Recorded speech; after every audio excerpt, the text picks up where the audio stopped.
The room went silent when she entered, every head turning toward the billionaire's stunning date. What no one knew, not yet, was that she wasn't a model, a celebrity, or an heiress. She was a janitor who had borrowed a gown for one night, and by the time the gala ended, she would steal not just the spotlight, but hearts. It all started earlier that morning.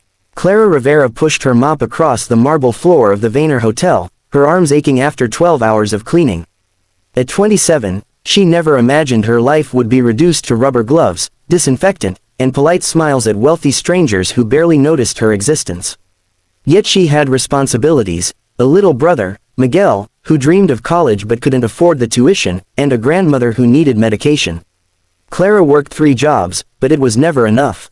Still, she carried herself with quiet dignity, humming while she worked, finding small moments of beauty in a world that often overlooked her.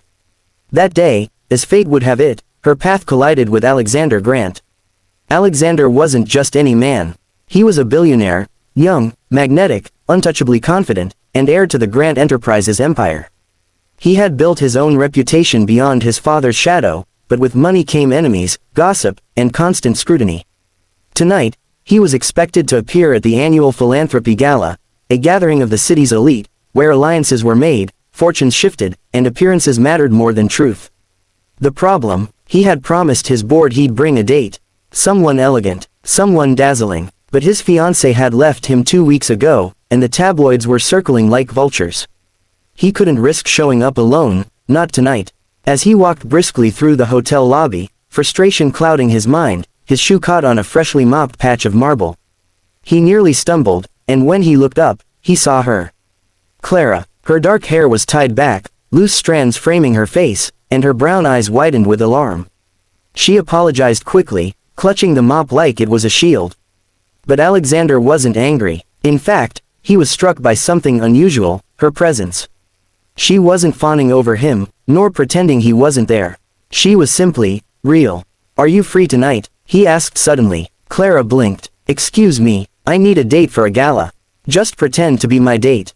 His voice was steady, persuasive, as though business deals and outrageous requests were the same thing.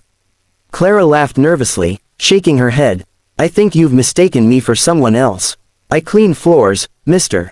Grant. I don't belong at galas." But Alexander saw something in her eyes. Not desperation, not vanity, but honesty. He leaned closer. "That's exactly why I want you. You won't play games. Just one night, dinner, some dancing, and you'll be paid for your time."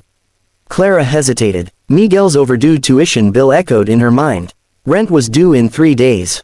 Maybe, just maybe. And so, she said yes. Hours later, Clara stood in front of a mirror, unrecognizable. A stylist Alexander hired had transformed her into a vision, her hair cascading in soft waves, her borrowed gown shimmering like moonlight. But behind the beauty, Clara's heart pounded. What if they laughed at her? What if she embarrassed herself? "Relax," Alexander said gently as he offered his arm. "Just be yourself." The gala was dazzling. Chandeliers glittered above golden tables, violins played softly, and women in diamonds whispered behind their fans. As Alexander entered with Clara at his side, the room buzzed. Cameras flashed. "Who is she?" people murmured. Not his usual type. Clara felt their eyes like daggers, but she lifted her chin. For Miguel, for her grandmother, she would endure this night. The evening unfolded, with challenges. At dinner, a sharp-tongued socialite sneered, "And what do you do, dear?"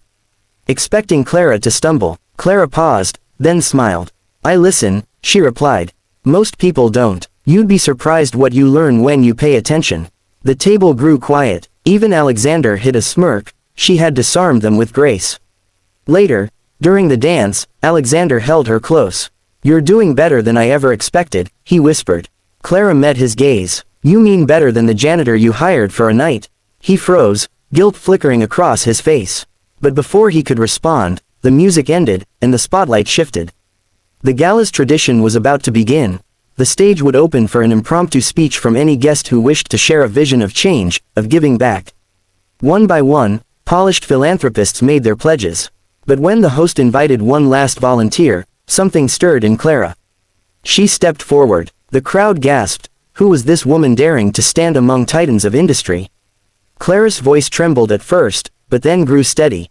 "I don't have billions to donate. I don't have an empire to run. But I do know what it's like to clean your halls, polish your floors, and go home wondering if you can afford groceries. People like me are invisible here. But we are the backbone of everything you build. The room stilled. Clara's eyes shimmered. So tonight, if you want to make a difference, don't just write checks for causes that look pretty in the news.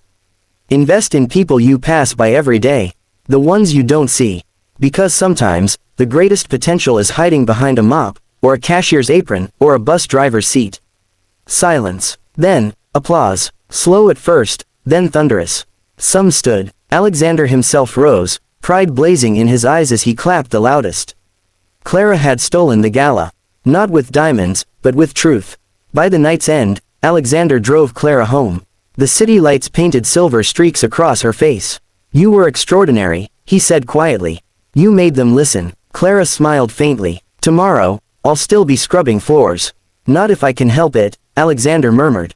She shook her head. I don't want saving. I just want opportunity. For me, for Miguel, for people like us. If you really meant what you applauded for, then make it real. Don't let tonight be a performance. Her words hit him harder than any business deal ever had. In the weeks that followed, Alexander did just that. He launched new initiatives, scholarships for working-class families, programs for employees often overlooked, chances for voices like Clara's to be heard. And Clara, she didn't vanish into the shadows. She became a face of resilience, proof that dignity and truth could outshine wealth. As for Alexander and Clara, their story didn't end at the gala. Slowly, quietly, something bloomed between them. Not because he was a billionaire, not because she had stunned the crowd, but because he had finally seen her. Truly seen her. And sometimes, love begins the moment someone recognizes the worth you carried all along.